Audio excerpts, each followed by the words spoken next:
What's up, addicts? Welcome to the Fantasy Addiction Network. In this video, we're going to be going over quarterback Jalen Hurts, giving you guys a rookie analysis over what we can expect from him pre-draft. But before we get into that video, please hit that like and subscribe button. It helps the channel out a lot. But anyway, let's get right into it.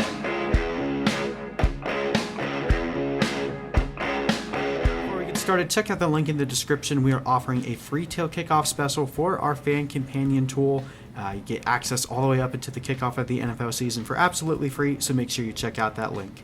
Alright guys, so as I said, breaking down Jalen Hurts, quarterback from OU / Alabama for most of his collegiate career. But as those of you that follow know, Jalen Hurts was basically replaced by Tua Tagovailoa in the national championship game a few years ago. Became the reserve quarterback and then transferred to Oklahoma for his senior season, in which he led them to the playoffs, in which they lost to LSU and Joe Burrow, but played pretty well. Now, Jalen Hurts is definitely more of a project quarterback. He's not someone that we're looking to immediately take over a franchise and start dominating right away, but he has a lot of athletic traits and abilities that would make him a fantastic fantasy quarterback should he ever get playing time. And that's definitely something you want to keep on your radar. So in terms of longevity of career, someone that we would project to be a dynasty quarterback for an extended period of time, I don't think Jalen Hurts is that guy. But does he have short-term fantasy value if he is put onto a team where he has clear upside? Almost think of him as like a handcuff, or if he ends up playing in a situation where he'll have some competition for a starting job. If he's playing with another quarterback that isn't very good, could very well find his way into a starting quarterback on a roster here, even within his first year or two. Probably don't want that. From a prospect standpoint, you probably want him to be able to groom with the coach for a while before he ends up coming onto the field. But as we know in fantasy football, what matters more, at least from a production standpoint, is or through the air, is can a quarterback play moderately well throwing the ball, but if they can run the ball, they become a very valuable fantasy asset. Think back to the years of Tim Tebow, and he was a quarterback one, even though he was an awful passer. Let's get into some of the metrics. We do have a little bit more information on Jalen Hurts, as he did attend the combine. So 6'1", 222 pounds, pretty average for a quarterback. 60th percentile hand size. He's going to be 22 heading into this season. 4.59 40 time. Now that's 95th percentile for a quarterback. Definitely very good there. Doesn't have the greatest throw velocity, but he is pretty accurate when throwing deep down the field. Depending on whether he's throwing off his back foot or rolling out, it definitely gets a bit more shaky, but if he has a clean pocket, he can make deep throws pretty well. But his main claim to fame, at least in terms of where his fantasy value could be, comes in his ability to run the ball. Now, again, from an NFL quarterback perspective, we're just grading this on how someone fits into an NFL offense. You're going to hope that he doesn't run the ball nearly as much as he did in college.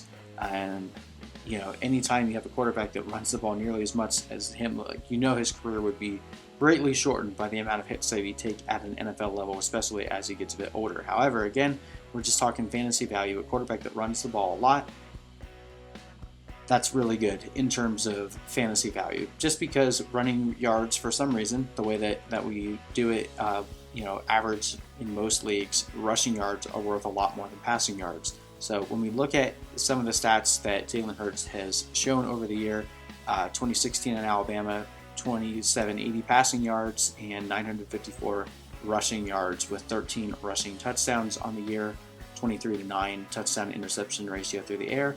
He's been averaging around 60% completion percentage in his first 2 years. 2017 was the year that he was basically sharing time with Tua, and then had his job basically taken away from him during that national championship game. Only 255 passing attempts and 2,081 passing yards, but still 855 rushing yards and 8 touchdowns. And then 2018 was kind of a lost season for him, basically just playing reserve behind Tua. 2019 transfers to Oklahoma, leads Oklahoma to the Big 12 championship game. wins that, and then loses to LSU in the first round of the college playoffs. But 14 games, 340 pass attempts, 3,851 passing yards. Pretty good, 11.3 yards per attempt. Very good. Like I said, has good deep ball accuracy. 69% completion percentage. Did have a pretty strong supporting cast, especially with CeeDee Lamb there. 32-8 touchdown interception ratio, but then 1,298 rushing yards and 20 touchdowns on the year.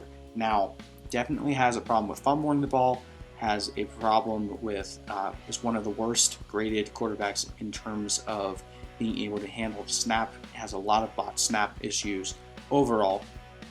Going to have to get that under control if he wants to be a productive NFL quarterback. But again, is a guy you're going to be able to get pretty cheap in most drafts, I would imagine, unless he goes and surprises everyone. Look, right now he's being graded out in mock drafts to be going probably as a third-day quarterback. I would imagine he'd go somewhere in the fourth round, and that's definitely not going to grade out as a quarterback that you're going to expect to start in 2020.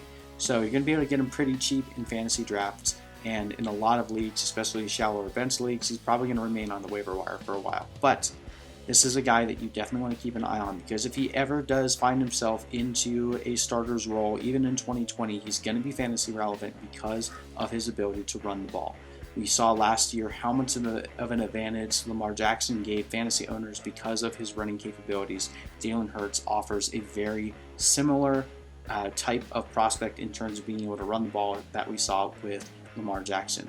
Will he be as successful? I have no idea. I wouldn't bet on it, just because I think that Lamar Jackson is a better passer, but we'll see what ends up happening over time. Just a name you want to keep an eye on. Worth a flyer in the third round, even into the fourth round. If you have a deep bench in a super flex league, you want to hang on to a guy like Jalen Hurts, because at any moment your quarterback goes down, Jalen Hurts could step up and be an instant fantasy producer. Anyway, thank you guys so much for watching. Make sure you hit that like and subscribe button. Also check out our website, fantasyaddictionnetwork.com, for more analysis over this rookie class, and we'll see you guys in the next video.